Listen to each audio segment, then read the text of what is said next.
Olá, gente, tudo bem? Hoje a gente vai falar aqui com a Helena Brugioni, do livro Literaturas Africanas Comparadas, lançado pela editora da Unicamp em 2019. Literaturas Africanas Comparadas, Paradigmas Críticos e Representações em Contraponto.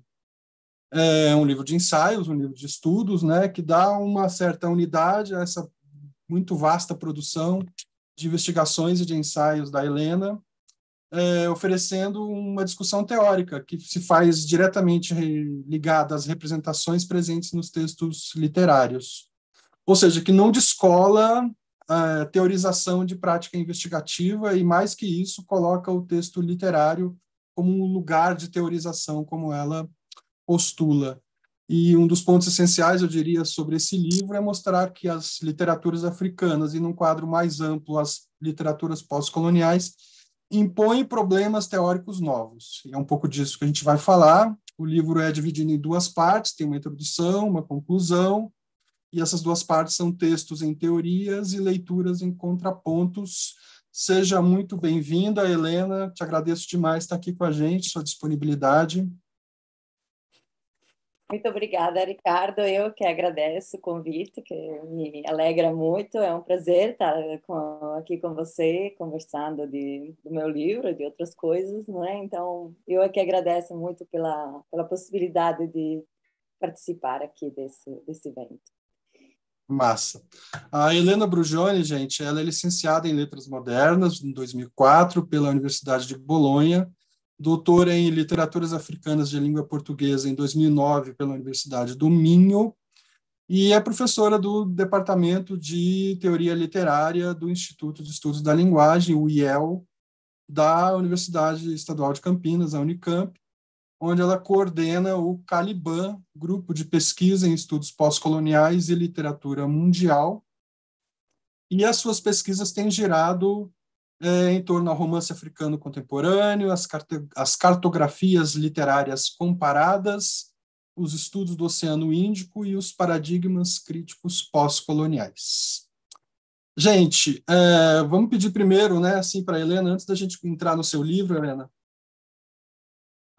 que você se apresente, de certo modo. Eu pensei, né, da gente criar essa ilusão biográfica aqui, de mostrar um pouco como você chegou à língua portuguesa e às literaturas africanas enquanto objeto de trabalho, objeto de predileção estética.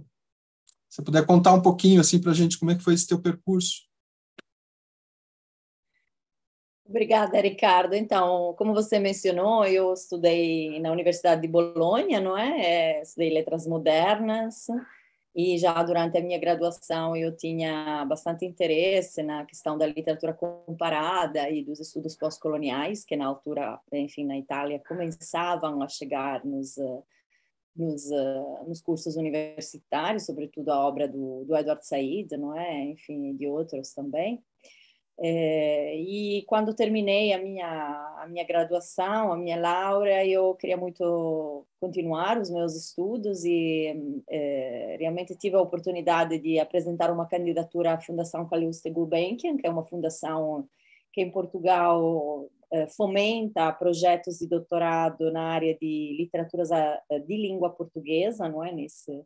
Nessa categoria bastante abrangente, e eu ali apresentei um projeto sobre Miyakoto, não é? Que na altura na Itália já estava sendo bastante traduzido e lido, então eu havia lido o autor em italiano já e tinha, enfim, tinha algum interesse em trabalhar nessa área um pouco mais comparatista, vista do ponto de vista da Itália, que depois, quando eu cheguei a Portugal, se concretizou na inscrição num doutoramento em literaturas africanas de língua portuguesa, e aí eu me concentrei fundamentalmente na obra do Miyakoto, especialmente na questão relacionada com a sua recepção, não é? A recepção crítica, e nessa questão da língua, não é? Nesse trabalho artesanal, nessa manipulação, digamos assim, linguística que ele tem feito ao longo da sua obra, e Depois de concluir o meu doutorado, eu fiz um projeto de pós-doutorado, não é, para uma candidatura à bolsa na FCT, que é uma fundação um pouco tipo aqui em São Paulo, a FAPESP, não é, de fomento ou eventualmente a CNPq a nível nacional, não é? Que fomenta bolsas a vários níveis, e aí eu, nesse projeto, já comecei, digamos assim, a abrir um pouco para outras línguas, para outras autorias também, enfim, o projeto foi logo desde cara com a questão dos estudos do Oceano Índico, portanto, faz tempo que eu me dedico a esse campo, não é? Procurando ver um pouco mais cartografias, como você mencionou, transnacionais, sem invalidar claramente o estudo do autor na sua literatura nacional, mas procurando aquilo que o Said chama de contrapontos, não é? E desde então eu tenho me dedicado bastante a esse tipo de perspectivação, e esse livro que a gente está discutindo hoje é um livro para o qual eu tenho muito carinho, porque acho que no fundo, dá um pouco conta daquilo que tem sido a minha trajetória também teórica, trajetória acadêmica, mas também de reflexão. Então, tem ali alguns estudos que eu desenvolvi desde quase o primeiro pós-doutorado, não é, que eu tenho vindo a retrabalhar e a refletir novamente, e coisas mais recentes, não é, interesses de pesquisas mais recentes. E, portanto, eu tenho feito em Portugal 2 pós-doutorados, e bem no finalzinho do segundo pós-doutorado abri um concurso aqui na Unicamp, não é? Um concurso de literaturas comparadas, com um enfoque muito específico no continente africano e nos chamados estudos pós-coloniais. Então, eu, enfim, achei que o concurso conversava muito com aquilo que tinha sido a minha trajetória, e realmente desde então, isso foi em 2016, não é? Parece ontem, mas na verdade já passou muito tempo. E desde então, ao chegar na Unicamp, me deparei realmente com uma alta demanda de percursos de estudos e formação na área de literaturas africanas. Então, eu tenho feito fundamentalmente um trabalho em que o meu corpus é sempre composto de autores e autoras africanas e africanos, não é? Com esse recorte teórico que se movimenta um pouco entre o comparatismo, não é? O debate das literaturas comparadas e os chamados estudos pós-coloniais, que eu encaro como algo que surge dentro do comparatismo, não é? Enfim, se a gente pensa na trajetória do próprio Edward Said, nós entendemos muito bem que são as literaturas comparadas que trazem essas novas problematizações. Com isso, eu não quero pressupor que o Said seja o pai dos estudos pós-coloniais, bem pelo contrário, eu acho que ali existem muitos equívocos, né? Mas, ao mesmo tempo, essa dimensão de olhar também a questão do cânone europeu, digamos, em contraponto com outros cânones, né? Com outras obras produzidas fora do espaço europeu, embora no bojo das relações imperiais, por exemplo, do imperialismo, e muitas outras questões. Enfim, tem sido essa um pouco a minha atuação, e daí vem também a criação do grupo de pesquisa Caliban, que eu coordeno com um colega do meu departamento, que é o professor Alfredo César Mello, um pouco nesse sentido também de se repensar tradições literárias a partir de debates teóricos que não são assim tão recentes como às vezes a gente ouve falar, não é? Os pós-coloniais não são bem um campo de estudo recente, também como o debate em torno da literatura mundial, não é? Ou da literatura mundo, não é? Então, enfim, essas problematizações teóricas têm sido assim a lente, digamos assim, através da qual eu trabalho um corpus de autores de obras literárias que se situam no espaço geográfico do continente africano, não é? Então, um pouco, muito resumidamente, a minha trajetória tem sido essa, e eu estou, enfim, estou muito contente de ter chegado ao Brasil, que é um contexto acadêmico, político, enfim, cultural, que me estimula muito. Eu acho que tem um grande interesse, não é, no estudo das literaturas africanas, na teoria pós-colonial, agora mais recentemente na guinada decolonial, enfim, então eu estou muito contente de estar no Brasil e na Unicamp construindo a minha carreira, a minha trajetória acadêmica. Não, perfeito. Eu fiz a minha graduação aí na Unicamp, né? Eu fiz em Ciências Sociais, lá nos anos 90 ainda. E, mais recentemente, estudando também a recepção brasileira às literaturas africanas, eu entrei em contato com aquela revista que a Unicamp produziu, se não me engano, por volta dos anos 80, de estudos portugueses e africanos. Uma revista... Exato. Se você acompanha os editoriais da revista, né, ela tem um começo todo emocionado, todo propositivo e esperançoso de que as literaturas africanas passassem a ser recebidas e lidas e criticadas dentro do espaço da Unicamp. E aí você chega no texto final de encerramento da revista, é quase melancólico, assim, o editorial do Akira Osakabe, dizendo, olha, a gente não conseguiu, né? A gente fez o que foi possível aqui dentro dessa instituição, mas não conseguimos, de fato, não produzimos pesquisas.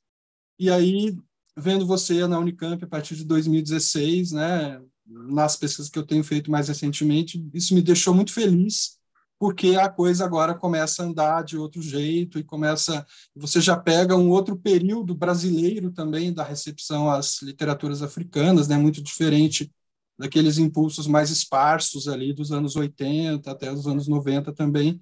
Você já pega um momento em que os estudos brasileiros já foram beneficiados pela legislação e pelo próprio adensamento institucional mesmo. Então, fico muito feliz dessa coisa estar andando dentro da Unicamp, que é uma instituição pela qual eu tenho muito carinho também. Mas, Helena, no seu livro, né, você reúne muitas das suas investigações, desse seu percurso, dá uma unidade, digamos assim, didática a um processo que ficou muito, talvez que seja muito disperso, né, entre os especialistas na produção acadêmica de artigos, publicações lá e acolá.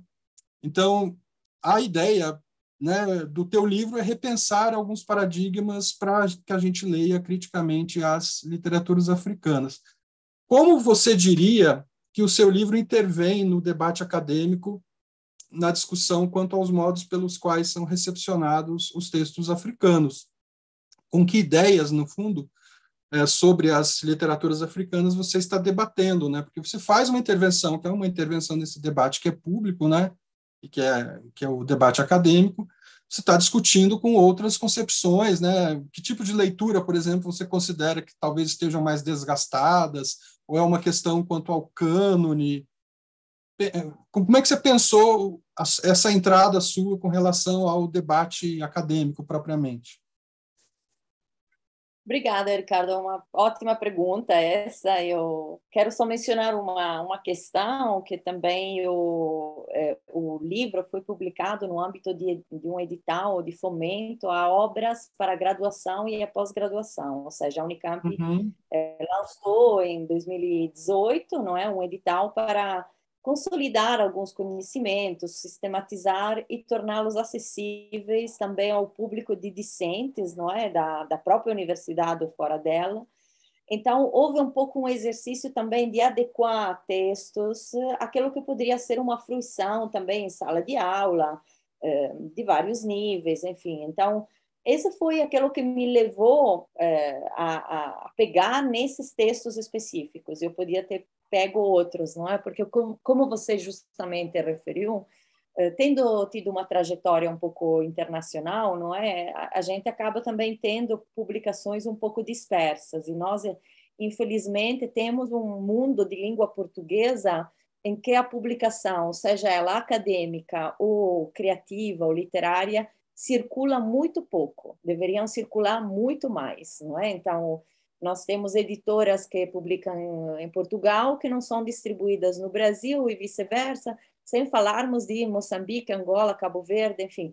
Então, realmente, a ideia foi também um pouco de sistematizar esses textos, não é? Que me parece que se dedicam a uma mostra de problemas e autorias que eu considero bastante paradigmáticas por razões diversas, não é? E no fundo tentarmos, o que eu procurei fazer é realmente tentarmos cruzar, tentarmos interseccionar esse grande debate que tem havido, não é, em torno da questão da identidade, da nação, dos transnacionalismos, etc., com aquilo que é um campo um pouco mais específico das literaturas africanas. Eu não acho que existam abordagens desgastadas. Eu acho que existem abordagens que têm um grande acúmulo de conhecimento. Ou seja, se nós formos ver, por exemplo, toda a questão da formação dessas literaturas, não é? Nós temos gerações diferentes. O caso brasileiro é Cabal, não é? Que se debruçaram sobre esses processos de formação e realmente acumularam muito conhecimento sobre a questão da nacionalidade literária e do nacionalismo literário, não é? Seja ele no romance, seja na poesia, seja na crônica, enfim, tem realmente uma acumulação de conhecimento muito grande. No Brasil, em Portugal, em Angola, em Moçambique, enfim. E eu quero pensar também que essas literaturas são trabalhadas muito pelo mundo, não é só uma questão, um negócio entre pessoas que falam português, não é? Nós sabemos que existem centros de referência nos Estados Unidos, na Europa, no próprio continente africano. Então, enfim, nesse sentido. E é óbvia a questão de se ter trabalhado essas literaturas com no horizonte a sua consolidação como literaturas nacionais, porque nós, quando lidamos com literaturas africanas, por exemplo, de língua portuguesa, mas também nas outras línguas é muito parecida, nós lidamos com um paradigma colonial que foi estabelecido para essas literaturas, as literaturas ultramarinas, as literaturas lusófonas, dos PALOPs, enfim, várias categorias. E se formos ver o mundo de língua inglesa, é parecida, no sentido que se falava de literaturas do Commonwealth, não é? Ou de literaturas africanas de língua inglesa, tudo na mesma panela. Então, é óbvio que tem havido esse movimento, não é, de reivindicação de uma singularidade, de uma especificidade e de uma singularidade, que foi fundamental. A gente pode fazer comparatismos agora, porque teve um trabalho de consolidação das literaturas nacionais, não é? Então, eu gosto sempre de pensar que a gente, às vezes, pode fazer um trabalho talvez um pouco diferente, porque pode se apoiar num conhecimento específico que foi produzido e criado sobre essas literaturas.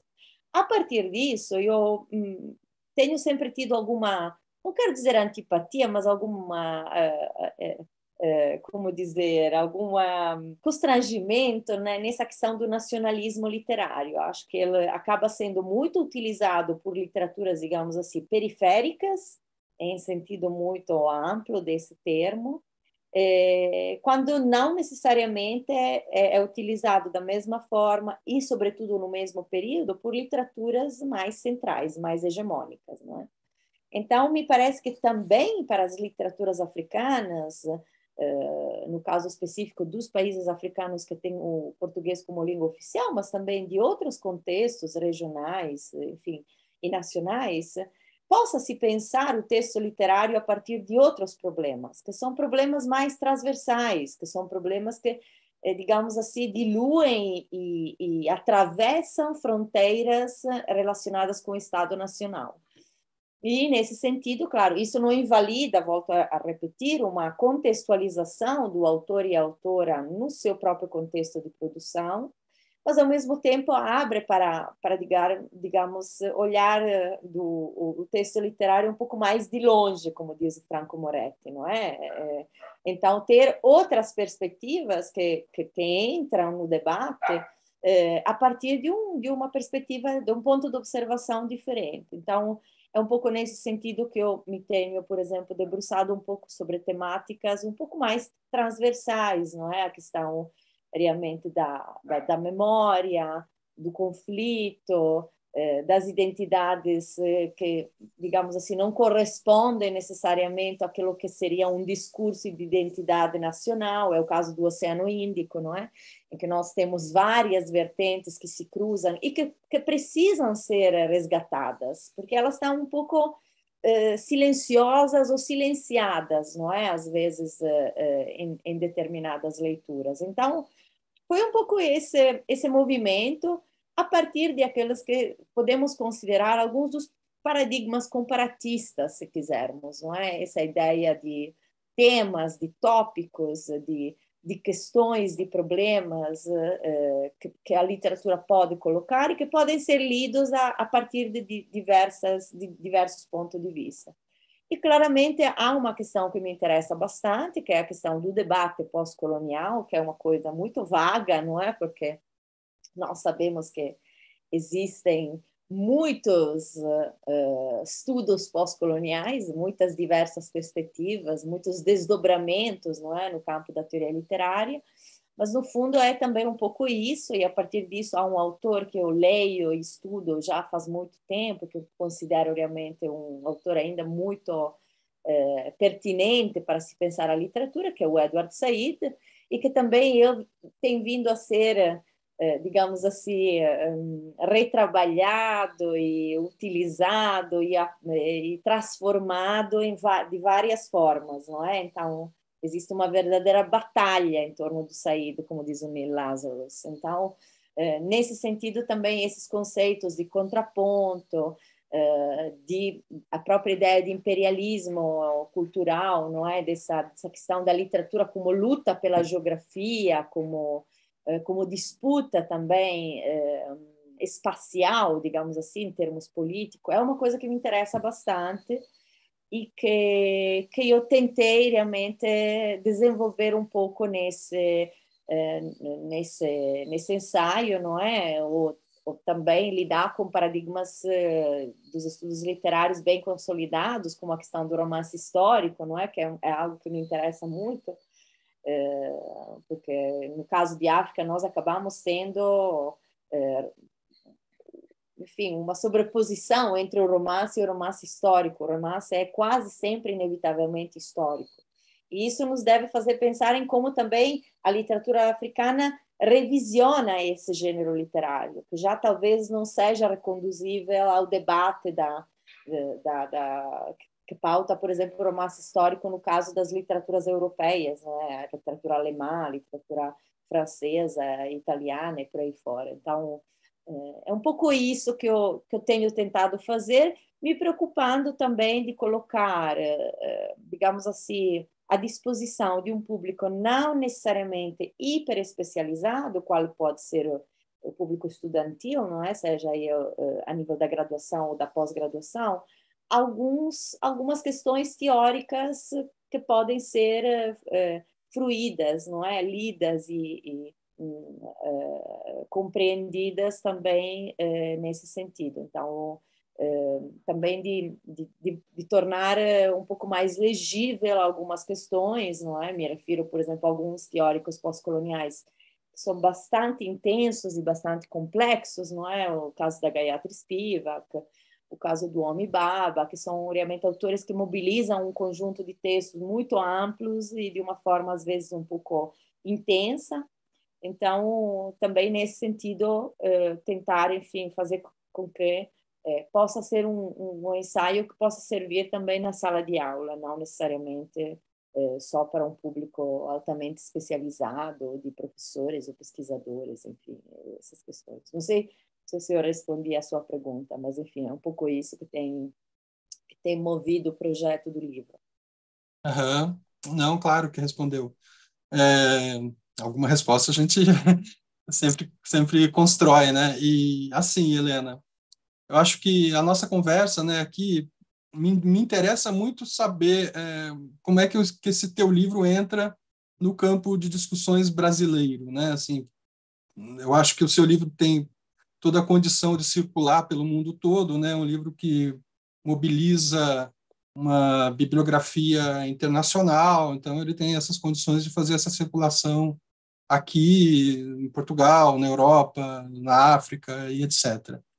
mas me parece que a crítica pós-colonial não é exatamente uma crítica muito bem lida no Brasil, né, pelo menos.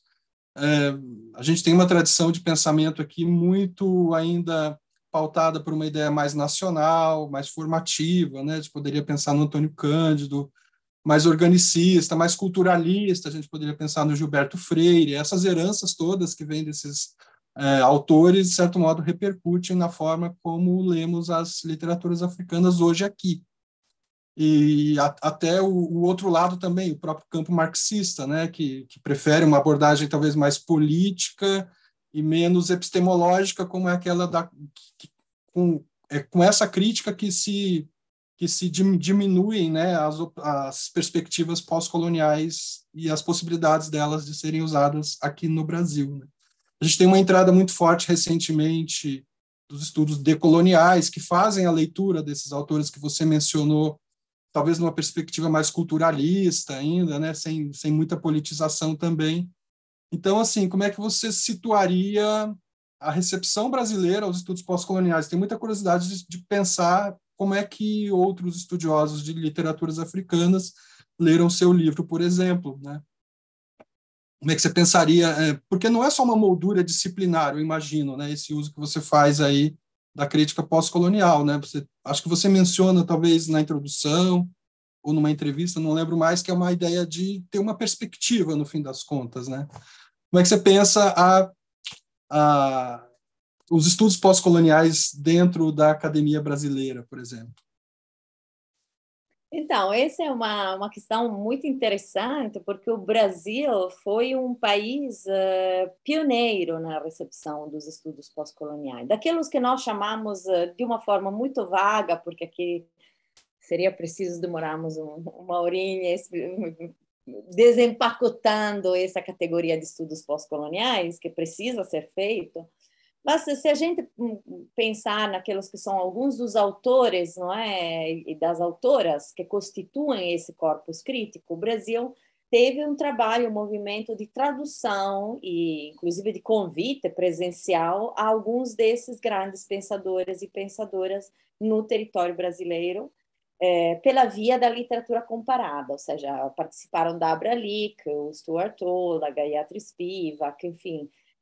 E houve todo um movimento de traduções feitas assim, quase concomitantemente com a publicação dos livros no seu original em língua inglesa. Então, é realmente um trabalho pioneiro, aquilo que o Brasil fez de diálogo. Eu não gosto de pensar nisso como importação, digamos assim, de teorias estrangeiras para o território brasileiro, mas realmente de estabelecimento de um diálogo, não é? Agora, isso, de um ponto de vista institucional, ou daquela que poderíamos chamar de uma reflexão consolidada, que corresponderia à ideia de uma reflexão pós-colonial, se traduziu num corpus bem mais reduzido. O que é que eu quero dizer com isso? Se a gente olhar para todas as universidades brasileiras, estaduais e federais, que eu saiba, não existem, por exemplo, cátedras específicas ou concursos específicos de estudos pós-coloniais ou de teoria pós-colonial. O meu próprio, não é, que tinha uma ementa que parecia um curso de teoria pós-colonial, era um concurso de literatura comparada. Então, enfim, essa dimensão institucional que ocorreu em outros países, em outros contextos, não é? A Inglaterra, os Estados Unidos, muito mais recentemente na França, e também em outras geografias, não é? Penso na África do Sul, enfim, vários outros. Não ocorreu no caso do Brasil. O que não significa, obviamente, que não existam pessoas, acadêmicas, pesquisadoras, professores, etc., que não estejam propondo uma reflexão de tipo pós-colonial, ou que se insere no campo da crítica pós-colonial. Então, isso ocorre porque a gente vê as publicações, os debates, as questões, os textos acadêmicos que circulam. Então, por um lado, é um fenômeno singular de um certo ponto de vista, não é? Porque existe um interesse óbvio, porque, enfim, um país como o Brasil não podia não se interessar à reflexão pós-colonial de um Stuart Hall, por exemplo, que é um dos maiores pensadores da questão do sujeito e da raça. Portanto, era inevitável realmente que houvesse esse interesse, mas, ao mesmo tempo, ela acaba se diluindo um pouco, digamos assim, enfraquecendo de um ponto de vista mais, eu penso, da sua institucionalização, tá? Que é um aspecto muito importante no se consolidar de uma perspectiva crítica e teórica. Ao mesmo tempo, o que ocorreu, não é? Eu já estava lendo muito autor e autora brasileira, não é? Quando já trabalhava em Portugal, é inevitável, não é? Quem trabalha com literaturas africanas precisa dialogar com o Brasil. Me pareceu também que houvesse uma certa ambiguidade na manipulação de certos conceitos, não é? Ou seja, o pós-colonial seriam todas aquelas literaturas que decorrem de uma colonização, que nós sabemos que não é exatamente isso o que acontece. O maior abalo que a crítica pós-colonial trouxe no campo dos estudos literários e culturais é exatamente para as literaturas europeias, entre aspas, ou seja, de como a gente precisa entender que aquela literatura francesa ou inglesa não existiria sem o império. Então, quando a gente vê que se entende como pós-colonial a literatura de Moçambique, de Angola, de Cabo Verde, só porque esses países surgem após um processo de dominação colonial, isso é um equívoco. É um equívoco muito grande, porque fundamentalmente o que a crítica pós-colonial traz é a centralização da experiência colonial para se pensar o que vem depois. Mas esse depois não é necessariamente um depois cronológico, obviamente. Nós sabemos que existem conteúdos de reflexão pós-colonial em literaturas que são escritas muito antes da independência. Então, é uma questão de resistência, de oposição, de afirmação, de resposta a um conjunto de práticas de dominação, etc. Então, fundamentalmente, o que eu senti um pouco era que existia um pós-colonial, claro, era muito pontual, não é? Algumas universidades com projetos iniciais de tradução, de consolidação dessas áreas, mas que depois o pós-colonial acabou sendo um pouco diluído ou se transformou em outras coisas, talvez às vezes em rótulos para definir uma obra, mas não necessariamente numa dimensão epistemológica. Eu peço desculpa porque realmente deve estar ouvindo muito barulho, mas aqui os meus vizinhos estão fazendo umas obras, não é? Então, se achar que a gente suspende um pouquinho e retomamos, como você quiser. Acho que não, pode continuar. Está bem de fundo, assim, não está atrapalhando. Para mim, não está atrapalhando. E, portanto, nesse sentido, também uma ideia um pouco de sistematizar esse debate, não é? Tentar entender um pouco melhor o que esse pós-colonial significa, sobretudo de um ponto de vista, como você referiu muito bem, metodológico também, de um ponto de vista da epistemologia literária. Então, não tanto a questão, enfim, relacionada com tradições que são presentes ou não, influências, etc., etc., mas muito mais como o texto literário, no fundo, nos ajuda a pensar essas questões, que são questões relacionadas com o que fazer com aquele arquivo colonial a partir do momento em que a cultura, a literatura, mas também a nação política ganha a sua independência, não é? Como é que essa vivência, essa história, essa tradição, esse repertório pode ser subvertido, tem que ser ressignificado, tem que ser resgatado, enfim, e todas as suas implicações. Então,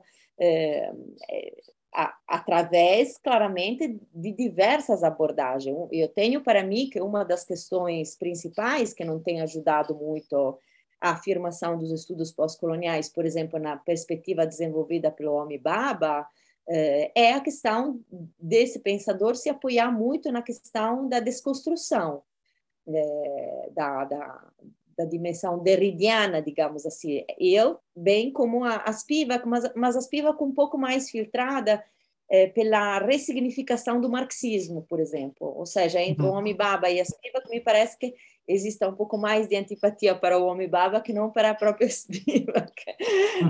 Exatamente por essa dimensão de se repensar os estudos marxistas, claramente também chegando-se à conclusão que Marx não é sozinho, não é mais suficiente para se olhar a situação colonial e, portanto, a condição pós-colonial. Mas isso também tem um pouco a ver com, digamos assim, as matrizes da crítica brasileira. A crítica brasileira é uma crítica que se apoia muito na crítica francesa, por exemplo, tem um pouco a ver com a formação dos maiores pensadores, não é, humanistas no Brasil, e, portanto, que dialoga, digamos, mais com um certo tipo de crítica literária, de estudos literários, de teorização, e menos com outros. Então, talvez uma das razões pelas quais os estudos pós-coloniais tenham recebido assim mais ou menos simpatia por parte daquilo que seria a comunidade intelectual e crítica brasileira tem a ver um pouco com isso. E também porque, fundamentalmente, eles chegam também num momento mais trazidos digamos assim, pelas obras literárias, a questão identitária, a questão da diferença racial, da desigualdade, etc., etc., ele chega aqui no momento em que, em outras geografias, os estudos pós-coloniais já morreram, não é? Ou já foram decretados como mortos. Então, existe também esse descompasso temporal que pode fazer com que realmente haja um certo desajuste. E, por fim, eu diria também a questão da tradução.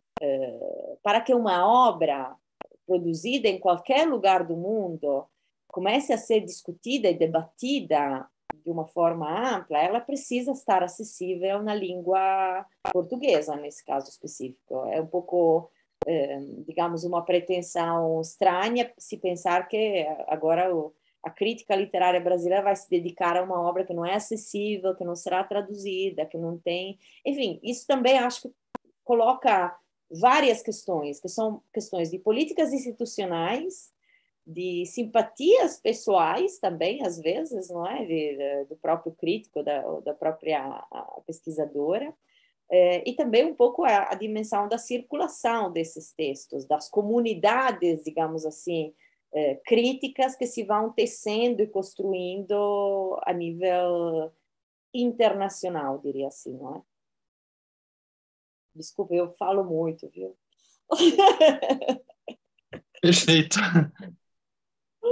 Não, imagina.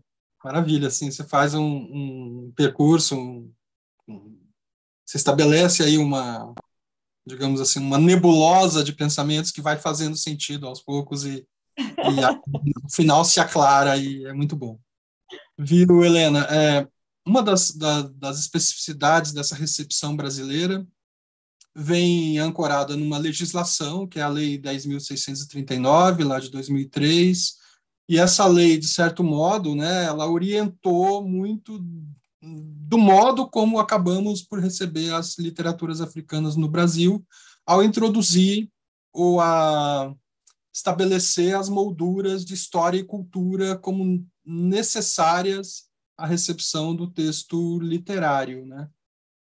Como é que você pensa a sua discussão em relação a essa moldura de história e cultura que vem embutida na Lei 10.639 e o que você tem sentido no efeito dessa lei no próprio adensamento da recepção crítica brasileira, na divulgação das literaturas africanas? A gente vive um momento, eu diria, muito bom, né, em termos de produções editoriais, né? Eu queria citar, inclusive, antes de você responder para a gente, algumas outras obras que a própria Unicamp vem editando, como a obra literária de João Paulo Borges Coelho, Panorama Crítico, uma obra organizada por você, pela Fernanda Gallo e pela Gabriela Zanfelice, que traz uma série de estudiosos sobre o João Paulo Borges Coelho. Mesmo esse texto, né, desenvolvimento combinado e desigual, que orienta muito das suas discussões, a gente pode deixar para a última questão tratar disso. A Unicamp lançou essa antologia lírica angolana, lançou mais recentemente, acho talvez o último lançamento, esse breve dicionário das literaturas africanas, organizado pela Fernanda Gallo.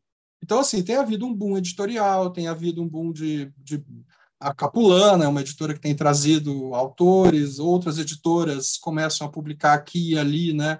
Conceição Lima, Rui Duarte Carvalho, vão emergindo em outras editoras também.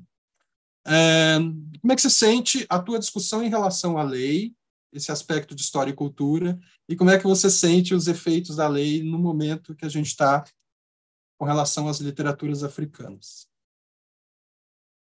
Então, eu acho que esse é um marco muito importante, não é? Realmente, há uma coisa que eu não mencionei antes, quando falávamos do meu concurso, mas o meu concurso foi uma demanda dos alunos da Unicamp, e alguns professores também, mas dos alunos, porque era realmente uma resistência por parte da própria universidade em reconhecer um lugar para se trabalhar, não é, essas literaturas e para se consolidar uma formação.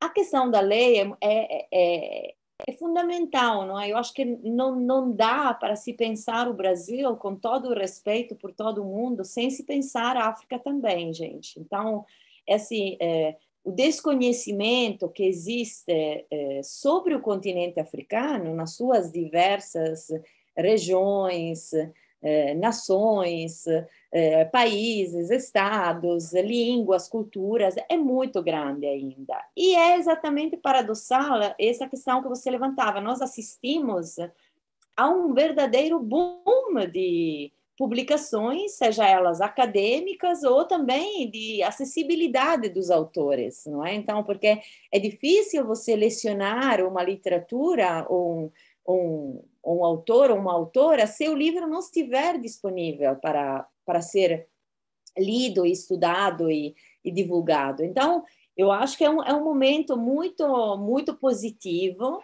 mas que também mostra quanto é importante que essa lei não permaneça só uma lei, mas que se torne uma realidade concreta, ou seja, todos nós sabemos da dificuldade, por exemplo, dos professores do ensino médio em ter acesso a materiais, a uma formação, não é? Nós temos visto esforços, inclusive, de importantíssimos historiadores da história da África, que têm feito pequenos manuais, que têm dado contribuições para que esse conhecimento se torne mais acessíveis aos docentes que têm que lecionar essas literaturas e que têm, então, que ter um conhecimento aprofundado dessas realidades e também acessível aos alunos, não é? Então, isso me parece aquilo que talvez a lei cumpriu, eu acho, uma questão jurídica, formal muito importante. Mas digamos que é comum, não é, a queixa de que a lei não foi acompanhada de políticas de formação, de estratégias para se dar realmente uma formação na área de culturas e história de África aos docentes, não é? Eu vejo isso, às vezes, na própria Unicamp. Os alunos da licenciatura de letras não têm muita possibilidade de ter essas disciplinas. Eu tenho lecionado laboratório de ensino de literatura, enfim, mas muitas vezes essas disciplinas são disciplinas transversais, e isso depende um pouco do que o docente ou a docente escolher como corpus, não é? Enfim, então, se eu escolho um corpus de autores e autoras africanas, eu estou dando as ferramentas a essas pessoas para poder lecionar, para poder enfrentar esses textos em sala de aula. Então, você mencionou, não é, o breve dicionário das literaturas africanas. Isso foi um projeto desenvolvido pela doutora Fernanda Gallo, que fez o pós-doutorado comigo na Unicamp, um pouco nesse sentido também. A Fernanda tem uma longa experiência de atuação no ensino básico, por exemplo. E realmente é uma pessoa formada em história de África, não é? Então, enfim, o objetivo, o intuito dos verbetes, não é? Verbetes mais curtos e que também dão um suporte bibliográfico. Cada verbete tem uma bibliografia essencial, não é? Que é fundamental, porque assim nós precisamos realmente fazer com que essa lei, que foi fundamental, que foi importantíssima, uma conquista política, inclusive dos movimentos brasileiros, mas ela precisa ser, digamos assim, recheada de conteúdos e de práticas também, não é? Então, a política de publicação, a política de formação, uma mais sistemática abertura das universidades com as escolas, por exemplo, com o sistema escolar.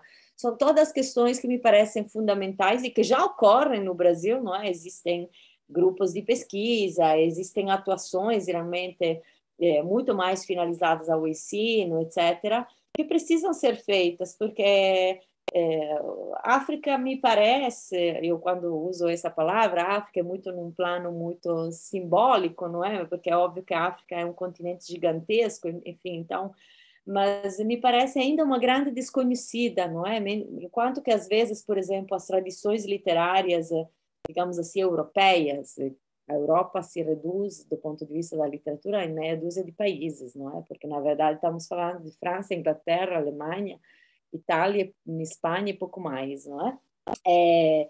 Mas, enfim, é muito mais consolidada, muito mais robusta do que não o conhecimento sobre as tradições literárias, por exemplo, ainda que só dos 5 países que têm o português como língua oficial, não é? Então, é claro que enfim, eu não quero dizer que não se sabe nada, há um grandíssimo acúmulo de conhecimento, muitas vezes é difícil que esse conhecimento chegue, por exemplo, ao professor que está em sala de aula, a professora que precisa lecionar Miyakoto ou Paulina Chiziane, porque é leitura obrigatória para o vestibular ou para a FUVEST, etc, etc.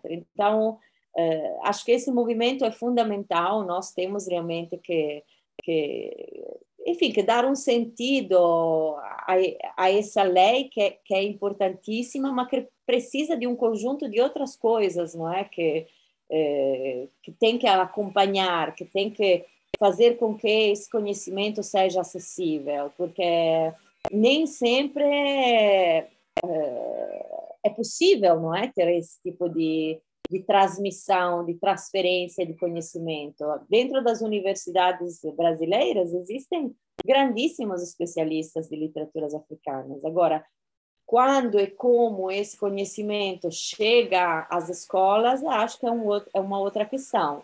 Por outro lado, só concluindo, eu acho que existe um interesse muito grande por parte dos próprios alunos e alunas, que querem saber mais sobre essas literaturas, um pouco pelas políticas dos vestibulares também. Claro que no momento em que uma autora como a Chimamanda Adichie aparece num vestibular da Unicamp, ou uma Paulina Chiziane, ou um Miyakoto, ou um Pepetela, ou, enfim, muitos outros, esse público não é muito estimulado em saber, em conhecer mais sobre esses autores. E aí que entra fundamentalmente o papel do conhecimento e da pesquisa acadêmica, não é? E que serve, inclusive, para desfazer alguns estereótipos e lugares comuns que, às vezes, não é, nós temos sobre as literaturas africanas. Eu acho que isso mas é muito importante e tem que ser uma preocupação de qualquer docente que atua nessas áreas, não é? Esse tipo de questões. Pois é, sabe que eu acho que é esse trabalho mesmo formativo, esse trabalho de divulgação, em parte o nosso canal mesmo aqui tem feito um pouco isso, desfazer determinadas imagens ossificadas, né, sobre a África, multiplicando, por exemplo, agora há pouco tempo nós entrevistamos aqui o o Isaka Mainasara Bano e a Providence Bampock, falando das coletâneas que eles organizaram, Áfricas nas Literaturas. Nós conversamos com o Nazir Khan, conversamos com a Sandra Souza, trouxemos o Álvaro Taruma, a Teresa Noronha, né? Então a gente está também fazendo esse trabalho aqui de divulgação das literaturas e dos estudos literários africanos. Eu acho que é um trabalho de formação mesmo. E como você mencionou, essa distância entre o que se produz na academia e o ensino médio, eu diria que ultrapassa as literaturas africanas, um problema estrutural, né, da nossa área de letras e talvez de outras áreas de ensino também. Por exemplo, no tocante à história literária brasileira, tem uma distância muito grande entre o que se trabalha no ensino médio e o que a universidade desenvolve, né?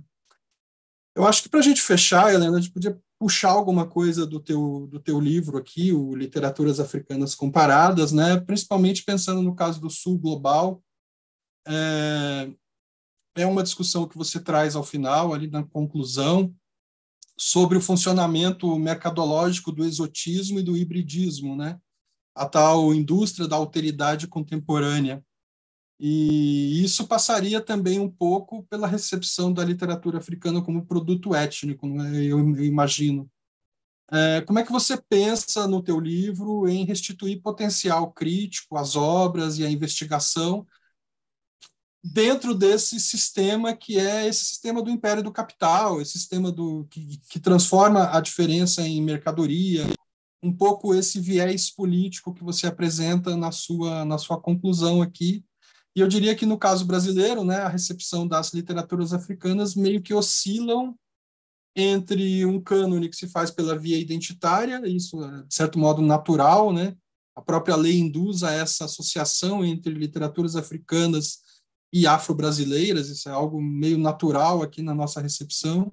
E, de outro lado, essa homogeneização do consumo identitário, né? do consumo do exotismo, né? O Nazir mesmo fala lá num determinado momento do livro dele que as obras que rendem nas livrarias são aquelas que optam pelo hibridismo, né? Então, discutir um pouco essa questão do cânone, essa questão política do teu livro. Acho que para a gente fechar a conversa, a gente poderia ir para esse lado, se você concordar.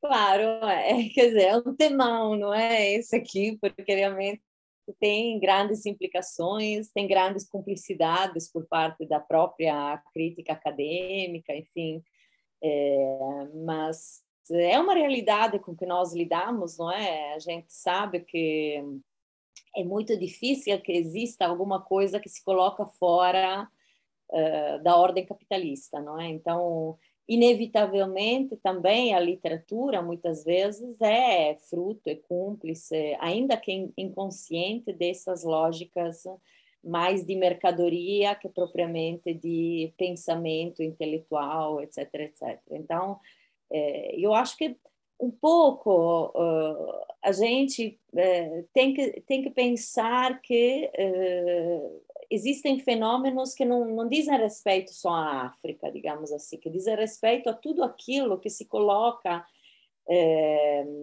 em esferas que, digamos assim, podem ser definidas como periféricas. Eu falo de esferas porque podem ser esferas culturais, esferas políticas, esferas de várias ordens, não é? Então, é óbvio que existem vários centros, não é? Mas esses vários centros, eles têm fenômenos muito parecidos. Não estamos mais naquela fase em que, enfim, é o centro europeu que domina, não estamos mais na fase dos impérios globais, etc. Mas realmente esse multicentrismo continua funcionando de acordo com lógicas muito próximas. Então, é claro que hoje em dia um livro que é muito lido na Ásia chegará também a outros mercados editoriais, até porque, enfim, as editoras são compostas por grandes grupos econômicos, cada vez mais os mesmos, que dominam cada vez mais o mercado editorial a nível global. Então, essas são algumas questões que acho que estão na ordem do dia, muito bem conhecidas, não é? Então, não estou contando nada de novo. Agora, existe também a possibilidade de se explorar um pouco essa guinada pelo exótico, não é? Ou seja, não é, a gente tem que ter muito cuidado a não jogar fora o bebê com a água do banho, porque o fato que uma obra possa ser explorada pelo viés do hibridismo não quer dizer que essa obra, na verdade, possa trazer questões extremamente relevantes para se problematizar determinadas coisas. Para mim, nisso, o exemplo cabal é a Chimamanda Adichie. A Chimamanda Adichie tem sido muito apropriada, digamos assim, por aquilo que poderíamos chamar de um certo exotismo, não é? De uma certa ideia preconcebida daquilo que seria a tarefa de uma mulher negra diaspórica que passa metade da sua vida em Lagos e metade em Nova York, enfim, que transita entre vários mundos. E ela tem reivindicado exatamente o contrário, tem reivindicado exatamente a necessidade de se lidar com questões que são questões muito complexas, que são, por exemplo, os racismos estruturais dentro de uma sociedade como aquela americana, em que o negro africano não é a mesma coisa do que o negro americano, por exemplo.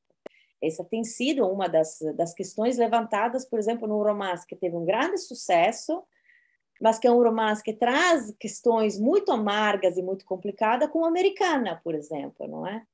Ou a questão de como a sociedade nigeriana, digamos assim, da metrópole de Lagos, é também uma sociedade profundamente machista, profundamente discriminatória. Então, acho que essas próprias obras, que por vezes são, digamos assim, incorporadas pela lógica do hibridismo, do essencialismo cultural, etc., são obras que, ao serem lidas criticamente, digamos assim, a contrapelo, elas nos trazem realmente questões muito interessantes para se pensar, não é? As lógicas de poder, enfim. Eu dei aqui o exemplo da Chimamanda porque a Chimamanda está sendo uma autora muito estudada e muito lida no Brasil. E isso é ótimo.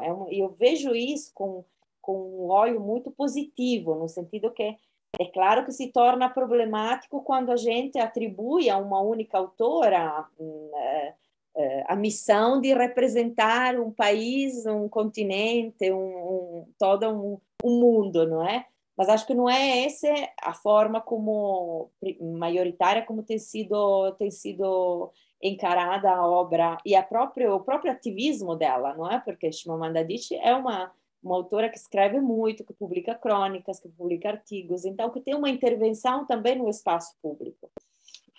Agora, claramente, existem N casos, não é, em que nós lidamos com obras literárias que foram recepcionadas como representantes, porta-vozes de determinadas questões e que acabaram criando algum tipo de equívoco, não é? O Chinua Achebe é um outro exemplo disso. Não é? O Chinua Achebe foi lido por muito mais anos nos cursos de antropologia que não nos cursos de literatura. E eu amo uma coisa que sempre falo com os meus alunos e alunas na sala de aula. Não vamos interpretar o texto literário africano apenas como um conjunto de dados antropológicos.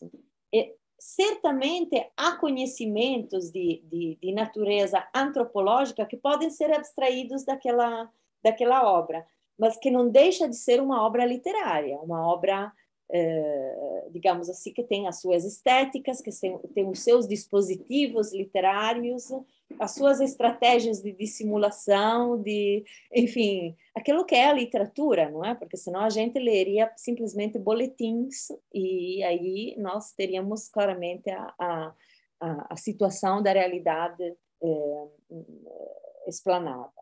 Agora, essa questão do sul global, eu confesso que é uma questão com que eu tenho alguma briga. Eu acho que sim, é uma noção que pode ser estratégica quando pensada muitas vezes a partir do norte, ou de um sul global que não seja aquele sul global que a gente quer descrever. Porque realmente a gente chega à conclusão que existem lógicas dinâmicas, relações que são ainda muito pautadas por dinâmicas norte-sul. Então, seja esse do ponto de vista editorial, seja do ponto de vista acadêmico, enfim. Então, e há uma grande questão um pouco mais pragmática, não é? Circular dentro do continente africano é muito difícil. A maioria dos países africanos não tem acordo mútuo para que as pessoas possam circular entre um país e o outro sem visto. Então, existem todo um conjunto assim, às vezes de ideias que são movidas, eu acho, por aspirações muito nobres, mas que não correspondem à realidade das coisas. Esse é um exemplo, digamos assim, corriqueiro para pensarmos como também essas ideias, essas categorias precisam realmente ser desempacotadas. O que quer dizer trabalhar a literatura no âmbito do Sul global? Tipo de Sul, essa questão de que o Sul não dá para ser pluralizado, por exemplo, os SUS globais, não é? Quais seriam? E como essas categorias agem no seio da própria literatura, não é? Do próprio romance, enfim. Então, acho que nessa questão nós precisamos... Eu penso que existem, digamos, horizontes que são horizontes muito nobres, que nos levam a hipotizar a possibilidade de se pensar trânsitos e diálogos mais horizontais, não é? Menos verticalizados, mas que realmente exigem um esforço muito grande por parte de quem quer empreender esse tipo de perspectiva, não é? Fazer trabalhos comparativos entre os autores africanos, por exemplo, e autoras, acaba sendo muito mais difícil que não trabalhar no âmbito, por exemplo, da língua comum, seja ela qual for, inglês, francês, português, enfim, porque nos obriga realmente a mobilizar um conjunto de bibliografia, de conhecimentos, de especificidades que são muito vastas e que são muito diversas, não é? Então, acho que, enfim, por outro lado, a gente precisa explorar um pouco essas dinâmicas que decorrem, não é, da ordem capitalista, do ponto de vista também do mundo editorial e da publicação, não é? Eu dou um exemplo acho que tem muito a ver com isso, não é? O Prêmio Nobel da Literatura do ano passado, atribuído a Abdulrazak Gurnah, que é um autor que já era bastante conhecido, muito trabalhado a nível acadêmico, e que despoletou toda uma série de polêmicas, eu acho, um pouco vazias, em alguns casos, se ele seria ou não seria africano, se ele mereceria ou não o Nobel da Literatura. Teve, inclusive, um episódio que acho de uma tristeza enorme, não é? Uma pessoa que se deu o trabalho de escrever um artigo na Folha de São Paulo, dizendo que tinha lido um só livro do Abdulrazak Gurnah e que não tinha gostado, e que, portanto, ele não mereceria o Prêmio Nobel da Literatura. Realmente, a gente pensa que são coisas que só acontecem quando o autor ou a autora vem da periferia. Porque se tivesse sido um autor alemã, francesa, muito dificilmente algum intelectual brasileiro teria atrevido a escrever uma bobagem desse gênero. E eu não tenho medo em dizer isso, porque eu acho que realmente isso é revelador do ainda o forte preconceito que há com respeito a todo o sujeito, a todo o autor e autora que escreve fora de determinados circuitos. Agora, a grande vantagem qual foi? Que o Gurnah está sendo editado e publicado e acessível no Brasil. E o Gurnah, não tem dúvida nenhuma, é um grandíssimo romancista. É um autor que traz uma história, que é a história da África Oriental, que é uma história profundamente desconhecida no Brasil. Então, a gente pode se aproveitar desse tipo de, sabe, de exploração um pouco hibridista ou mercadológica desse tipo de autorias. O que nos fica é a acessibilidade de uma obra literária cujo valor é indiscutível. E não é bem o Nobel, que nós sabemos que também é uma estratégia digamos assim, de mercadorização da literatura, que vai dizer se um autor é bom ou não, se uma autora escreve bem ou tem uma obra que vale a pena ou não. Então, acho que nisso temos que ser estratégicos e conscientes de que esses fenômenos existem, influenciam, não é? Quando sai uma novidade, costuma ter uma avalanche de alunos e alunas que querem fazer monografia sobre aquele autor ou aquela autora. Por quê? Porque ela foi convidada na Feira do Livro de Paraty, toda a obra dela está sendo publicada, enfim. E isso tem que ser aproveitado, mas com a consciência de que a gente está reproduzindo, tá cavalgando, digamos assim, uma certa onda também de impulsão, de impulsionamento de uma obra por vias meramente mercadológicas. Agora, às vezes, as duas coisas vão juntos, a qualidade da obra ou a qualidade da autoria e o fato dessa obra ser impulsionada por esses fenômenos, não é? Mas há que se manter, claro, uma certa vigilância, não é? E eu acho que uma coisa que é muito importante é que nós, às vezes, aqui no Brasil, vemos como a crítica, certa crítica, não falo só acadêmica, falo um pouco no geral, não é? Também uma crítica cultural, tende a reproduzir chaves de leituras para o continente africano, que são as mesmas chaves de leituras que se utilizam para ler determinadas questões sociais no Brasil. Isso cria, às vezes, um certo equívoco, não é? Mas que me parece muito decorrente, de novo, e insisto, da falta de conhecimento de África que se tem no Brasil, da falta, por exemplo, de acesso, de possibilidade de se acessar a obras, a trabalhos, a pesquisas, enfim. Então, isso às vezes cria, eu acho, mais decepção pelo lado do público, não é? Que não propriamente no caso do autor ou da autora. Então, acho que nisso nós precisamos realmente dignificar o trabalho sobre a África através do conhecimento, porque é exatamente o acesso a publicações especializadas, a autores, a obras, que vai fazer com que se entenda também as grandes diferenças que tem, por exemplo, a nível social, racial, político, com determinados contextos africanos e com a sociedade brasileira. Não é? Mas isso acho que não é, enfim, é algo que se resolve realmente no momento em que o conhecimento sobre o continente se torna mais vasto e mais robusto. E eu não tenho dúvida que o fato de o público brasileiro ter acesso a muitas obras literárias publicadas por grandes e pequenas editoras, isso é fundamental. É fundamental, porque se torna a literatura produzida, escrita em África, mais acessível, mais legível, mais... Então, esse é um passo crucial. E com isso, claramente, tem que vir esse trabalho que, por exemplo, você está fazendo, não é?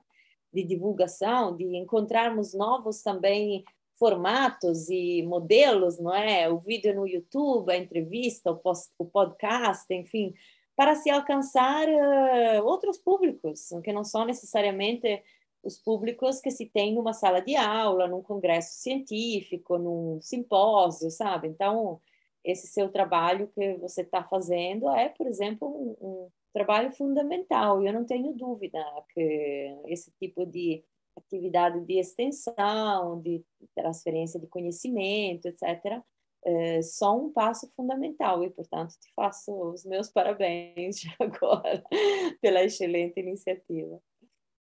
Bom, obrigado. É, acho que a gente pode ir fechando, Helena. Assim, só queria recomendar mesmo o seu livro. Acho que ele abre muitas possibilidades analíticas. Ele vai manipular um tipo de bibliografia que não costuma circular muito nos estudos literários brasileiros sobre a literatura africana. Até assim, grande parte da bibliografia é estrangeira, né? Não é brasileira mesmo. Isso nos dá outras perspectivas. Tem a coisa de você sair dessa ideia de comunidade que, por muito tempo, né, e talvez seja um dos grandes nós que a gente tenha na recepção dos estudos brasileiros sobre as literaturas africanas, essa ideia de comunidade lusófona que atravessa de um modo ideológico muito pernicioso os nossos estudos, e você sai disso, né, introduzindo outras dimensões mais transnacionais, as literaturas do Índico, a literatura mundial, sobre a qual, inclusive, a gente acabou nem falando aqui, mas eu acho que essas perspectivas são fundamentais e são oxigenadoras, né, no fim das contas. Então, eu te agradeço muito a sua disponibilidade, as discussões que você trouxe aqui para a gente, recomendo aqui o livro, já de 2019, né, mas ainda segue editado, a gente vai deixar o link para as pessoas adquirirem a obra também, e te agradecer. Basicamente, foi uma conversa assim, excelente, gostei muito, me abriu a cabeça para outras coisas também. Te agradeço muito. Muito obrigada, Ricardo. Eu é que te agradeço e faço voto que o seu programa siga com muitas boas conversas, como aquela de hoje. As suas perguntas foram excelentes, então, força aí e qualquer coisa, estamos juntos. Maravilha. Obrigado, gente. Abraço. Até semana que vem com mais outro livro. Tchau, gente.